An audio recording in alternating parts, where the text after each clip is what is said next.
sur flacon et donner les résultats au fur et à mesure. En attendant, la bonne nouvelle est que les 2 enfants et la femme du premier cas ont été testés négatifs, ce qui veut dire que les 3 personnes qui étaient les plus proches du malade n'ont pas chopé le virus. Sur le premier cas, le ministère de la Santé et de l'Action sociale fait savoir dans un communiqué que son état de santé continue de s'améliorer au moment où un deuxième cas a été confirmé mardi. Il s'agit, selon le ministère de la Santé, d'un patient de nationalité française âgé de 80 ans.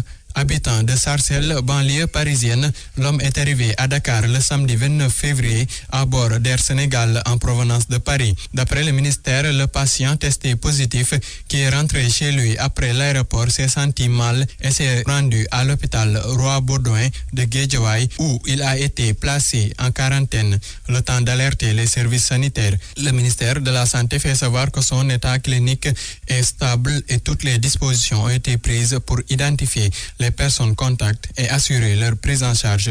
L'homme est actuellement en quarantaine. Abdoulaye Diop, la directrice de l'hôpital Roi-Baudouin, précise que des prélèvements ont été effectués sur une partie du personnel. Ces agents sont d'ailleurs confinés. La responsable de la structure sanitaire appelle tout de même au calme et demande aux uns et aux autres de ne pas céder à la panique.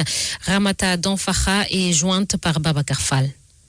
La première chose, c'est de dire aux populations de ne pas paniquer, parce que tout simplement, depuis qu'on a appris donc qu'il y avait un cas positif de coronavirus, il y a des protocoles qui ont été mis en place bien avant d'ailleurs. Donc nous avons suivi ce protocole-là. Quand un malade arrive avec des symptômes et qu'on lui pose un certain nombre de questions, par exemple pour ce cas-ci, on a jugé opportun de le mettre en quarantaine. Je précise bien en quarantaine parce que toutes les dispositions ont été prises pour de pareils cas, que les personnes soient mises en quarantaine.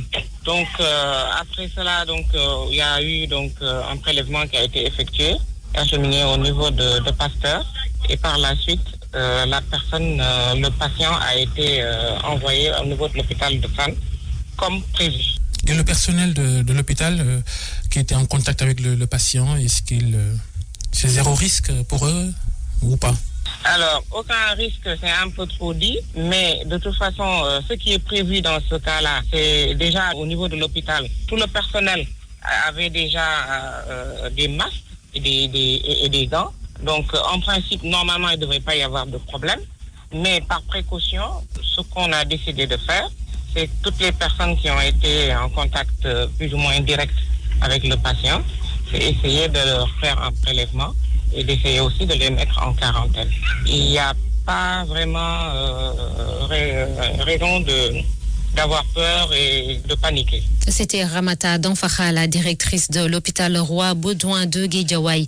Un vol en provenance directe de Paris va atterrir ce mercredi au Cap Skirring à 13h exactement. Ce sera le premier depuis l'apparition du coronavirus au Sénégal.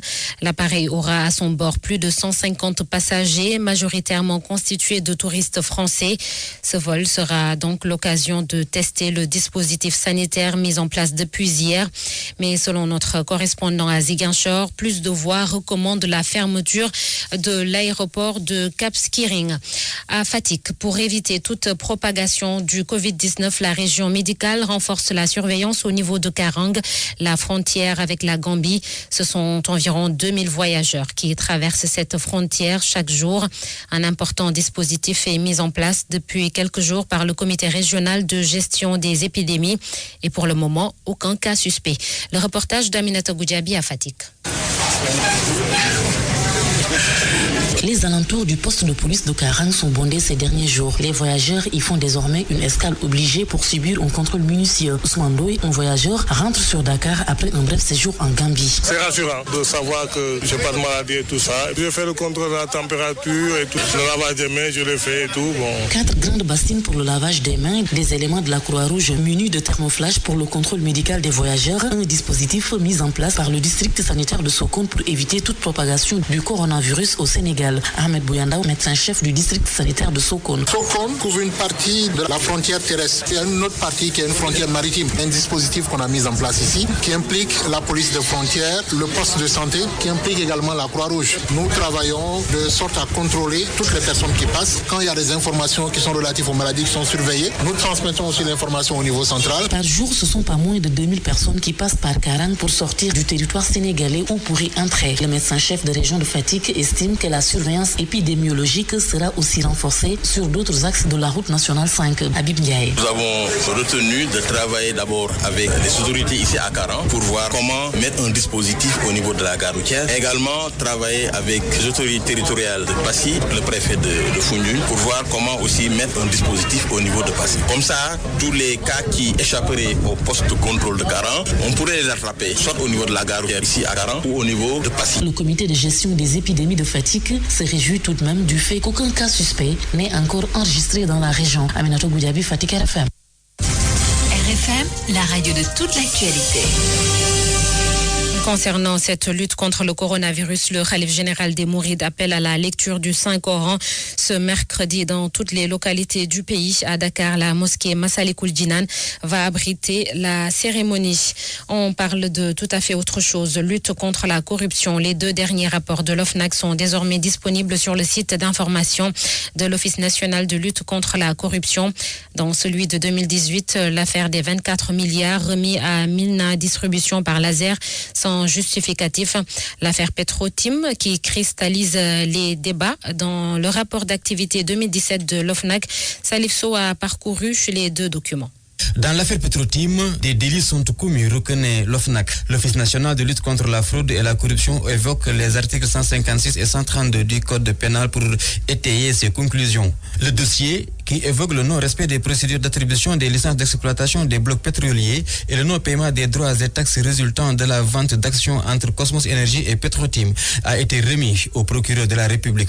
Dans le même ordre d'idée, une autre plainte a été déposée contre Aliou Sall, créateur de la société Sahel Aviation. Des faits supposés de fraude et de corruption ont été évoqués dans le document déposé en 2016 sur la table de l'OFNAC. Un autre rapport d'activité, celui de 2018. Il s'agit de la convention entre Mina Distribution de Pape Ali Gueye et Laser. Parmi les faits dénoncés dans ce dossier, une avance de 24 milliards de francs CFA attribuée à Mina Distribution par Laser sans justificatif. Le ministre du budget à l'époque, Birima Mangara, ordonnateur du paiement de l'avance de 24 milliards de francs CFA, l'a fait au mépris des dispositions contractuelles, souligne l'OFNAC. Pour le rapport de 2018, la directrice de l'ACBEF, agence de construction de bâtiments et édifices publics, elle a été épinglée. Elle a appliqué une échelle de rémunération discriminatoire en faveur des membres de sa famille et établi de faux ordres de mission pour elle et ses agents. Plainte contre le président de la Chambre des métiers de Dakar pour, entre autres, l'envoi sous couvert des foires et expositions de candidats à l'immigration clandestine. Enquête en cours. En 2018, sur 50 enquêtes ouvertes, seules 11 ont été bouclées, dont 3 transmises au parquet. Les 39 restantes sont en cours. En 2017, 138 enquêtes ont été déposées. Les 2 derniers rapports sont désormais disponibles sur le site ofnac.sn. Salif Sow, le syndicat autonome de l'enseignement supérieur a fait le tour de toutes les universités publiques pour sensibiliser les membres aux multiples revendications non satisfaites. La tutelle annonce une rencontre avec le syndicat ce jeudi 5 mars. Cheikh Oumar Anne a évoqué à Bombay le budget de son ministère et la partie consacrée aux étudiants et au volet pédagogique. Le ministre de l'enseignement supérieur, Cheikh Oumar Anne, est au micro de Babacar Diouf. Les cours se déroulent normalement. En tout cas, je ne suis pas encore informé d'une grève du SAES. Le SAES a déposé un préavis de grève. Un préavis de grève sur 4 points. Nous allons rencontrer le bureau national du SAES après-demain pour en discuter. Le gouvernement va faire part au SAES de ses positions sur ces différentes questions. Nous sommes en contact avec le SAES pour discuter des problèmes de l'université. Jeudi, on en parlera. Sur la question maintenant de l'orientation des bacheliers, comme vous le dites, c'est effectivement une vieille revendication du SAES, mais que nous avons réglée. Tous les étudiants qui en ont fait la demande, 49 000 ont été orientés dans les universités publiques et les cours ont démarré et se font normalement. Le gouvernement a pris un certain nombre de mesures d'accompagnement qui s'élevaient à autour de 8 milliards nous l'avons engagé. Ça se déroule normalement. Dans beaucoup d'universités, nous sommes en train de finir. C'est en 3 mois, on a démarré des chantiers. On est en train de livrer. À Bambey, on a livré. On va livrer la semaine prochaine à Thiès, à Ziguinchor. Donc, je pense que des efforts consistants ont été faits. On n'a jamais vu des mesures d'accompagnement de cette dimension lors d'une entrée universitaire. C'était Cheikh Oumar Anne, ministre de l'Enseignement supérieur. Et c'est la fin de ce journal, Babacar, à 7h12. Merci, Sorana Natambay. Les titres sport, Youssouf Bodjan. Le basketball masculin, 4e journée du championnat national. Victoire étriquée de l'AS Douanes qui bat Jeanne d'Arc avec 1 point d'écart. Louga Basket Club, AS Ville de Dakar ont également gagné. En football, Coupe arabe U20, le Sénégal affronte l'Égypte en finale cet après-midi à 16h. À la même heure, l'équipe féminine joue le Libéria en demi-finale du tournoi de l'UFOA en Sierra Leone. Et puis en Angleterre, nouvelle défaite de Liverpool, battue hier par Chelsea, 2-0, c'était en FA Cup. Youssouf Bodjan. Bonjour Mbaye Sidi Mbaye. Bonjour Babacar. À tout à l'heure pour votre chronique, comme tous les mercredis sur RFM Matin. Le coronavirus, notre invité à 7h40, le docteur Elhadj Seydou Mbaye. Il est virologue, il sera en direct des États-Unis.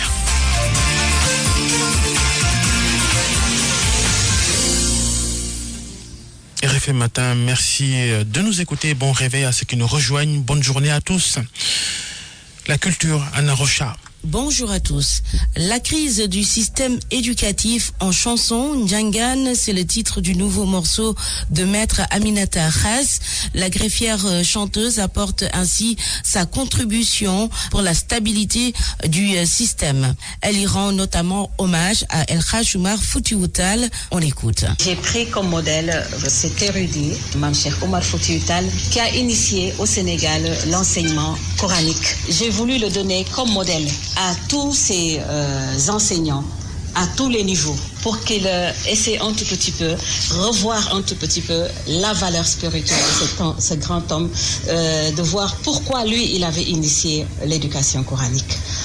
Valoriser l'enfant, lui inculquer des valeurs humaines, mais également lui donner le savoir idoine qu'il faut à un enfant et qui est le gage d'un Sénégal meilleur ou bien d'un monde meilleur. Il faut aussi que les gens qui enseignent à nos enfants, les gens, les structures qui sont là, qui prennent en charge l'éducation, respectent également les droits des enfants, c'est capital. Maintenant, dans la forme, on a essayé de ne pas faire trop de gestuels sur cette vidéo-là, tout simplement, par respect pour le grand homme qui est dedans, Cheikh Omar Foutiyou Tall, mais également pour que les gens écoutent ce que nous disons dans cette chanson, mais également pour que les gens collent encore une fois une image à cette nouvelle artiste-là qui est Aminata Khass.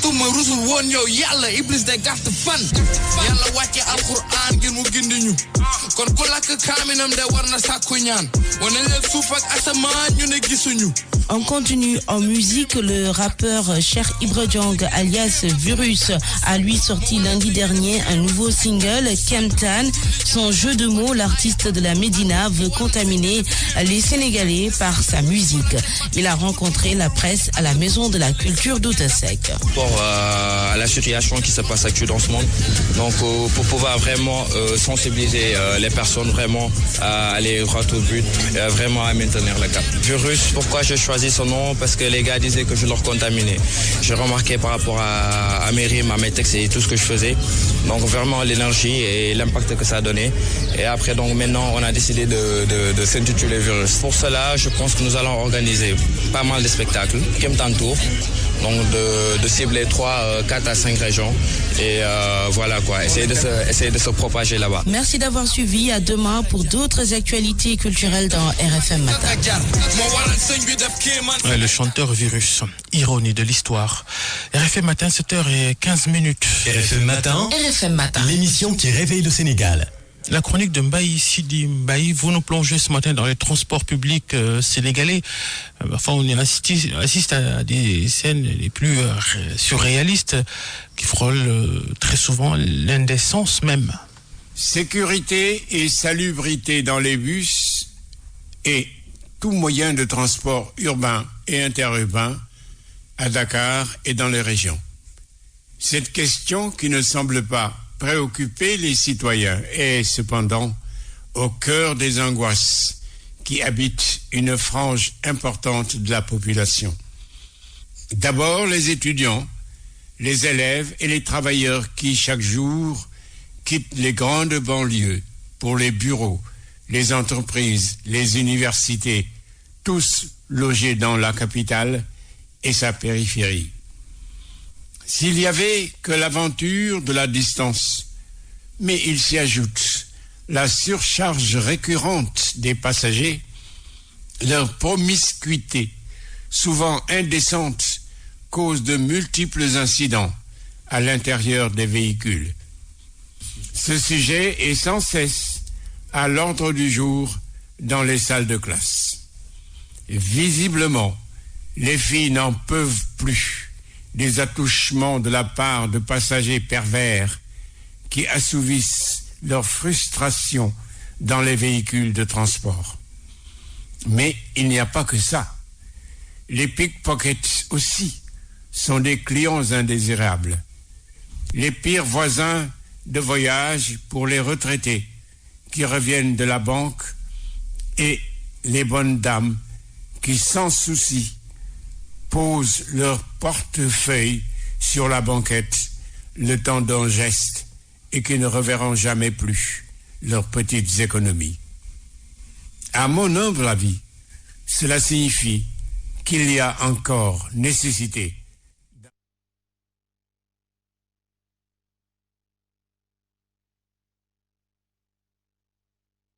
chronique de proximité. Merci. À la semaine prochaine. À mercredi prochain. RFM Matin, 7h18, la revue de presse, Barthélémy Ngom. Les journaux sont largement revenus sur le deuxième cas de coronavirus enregistré sur le sol sénégalais. Et de deux pour le Sénégal, deuxième cas de coronavirus. Pratiquement toute la presse de ce matin donne l'information. Le cas, selon Libération, a été confirmé. Un autre Toubab importe le virus au Sénégal, écrit Grand Place, qui passe le mot à source A, qui note que le colis AS vient aussi de France. Le passager de la peur, arrivé hier soir, est né en 1996. Il est donc âgé de 80 ans, Rangérie Vox Populi, qui note qu'il a été admis à l'hôpital Roi-Baudouin. Ce qui fait dire au journal qu'un deuxième Français ramène le virus à Guédiawaye. L'Observateur apparaît avec des révélations sur ce deuxième cas de Covid-19 signalé à Guédiawaye. Mon confrère informe que dès l'annonce du cas contaminé, les malades venus se soigner ont pris la fuite. Ils ont vite vidé l'hôpital Roi-Baudouin, chacun cherchant donc à se mettre à l'abri. Là, l'Obs informe que le SAMU national a reçu plus d'une centaine d'alertes, 10 à 15 cas testés négatifs à l'Institut Pasteur. À l'hôpital Fann, la peur s'est emparée des patients. Le témoin de son côté fait état des dégâts avec ce deuxième cas de coronavirus au Sénégal. Le journal constate que les masques et gels antiseptiques sont devenus introuvables au Sénégal. En plus, les Sénégalais ne sont pas du tout rassurés malgré les assurances des autorités. L'AS va plus loin et signale que la psychose gagne le pays. L'Observateur reprend et signale qu'un cas suspect a été signalé à l'intérieur du pays. Un cas qui, selon le journal, a été pris en charge hier en début de soirée et que les résultats sont attendus dans les prochaines heures. Les résultats du diagnostic effectué sur les membres de la famille du premier cas, Vox Populi informe qu'ils sont négatifs, tout comme les résultats des analyses effectuées sur le Gambien qui a été mis en isolement. Pour le deuxième cas confirmé au Sénégal, enquête souligne que c'est un cas problématique, une histoire d'enterrement. Le patient était venu au Sénégal pour accompagner la dépouille de son fils et les obsèques qui ont eu lieu aux parcelles Zasseni ont enregistré beaucoup de monde. Mais mon confrère soutient que les autorités sont à pied d'œuvre pour identifier toutes les personnes contacts afin de circonscrire le mal. Oui, circonscrire le mal. Et Cheikh Baradoli Mbaké, homme religieux et député à l'Assemblée nationale, semble s'inscrire dans cette logique. Dans la tribune, il demande tout simplement l'annulation de Porohan, de même que l'appel des Layènes, le Kassourajap et la Ziara générale. En attendant de voir la suite qui sera réservée à cette demande, intéressons-nous à une autre information qui également fait les choux gras de la presse ce matin. Il s'agit des rapports 2017-2018 de l'OFNAC qui, selon l'Observateur, livre les secrets de la mafia. De graves révélations sont contenues dans dans ces 2 rapports. Révélations sur Petrotim, sur l'Azer, sur le SAMU municipal, sur la Chambre des métiers de Dakar, entre autres. En somme, écrit l'OPS, l'Office national de lutte contre la fraude et la corruption a mis à nu la mafia financière dans plusieurs structures publiques et privées. 73 plaintes et dénonciations, dont 17 déposées sous le sceau de l'anonymat, ont été enregistrées. Au total, 1277 plaintes et dénonciations ont été reçues à l'OFNAC depuis sa création. Selon mon confrère, les faits ou infractions les plus fréquents sont la fraude et la corruption, les litiges fonciers, le faux et l'usage de faux. Et Dakar enregistre le plus grand nombre de plaintes, 44 au total, suivi de Thiès 14, Ziguinchor 3. Sur ces 2 rapports 2017-2018 de l'OFNAC, Sud Quotidien informe que Petrotim, Timis et Cosmos ont été épinglés. Tous les cas suspects ont été transmis au procureur de la République, Ambré Le Quotidien, qui complète la liste des personnes épinglées en citant le maire de Sam Notaire. Les Échos informent que Sosé Diop a été déféré devant le parquet. Petrotim et Azer, 2 gros scandales. Sosé Diop John, envoyé devant le procureur pour escroquerie et complicité d'escroquerie. La mairesse Aminata Kanté et le responsable de la commission culture de Sam Notaire pris la main dans le sac. Azer Mina Distribution, Birima Mangara, le DG de l'Azer et l'ACEP épinglé. L'enquête suit son cours, note les Échos. La revue de presse de Barthélémy Ngom, merci. En tant que chef de famille à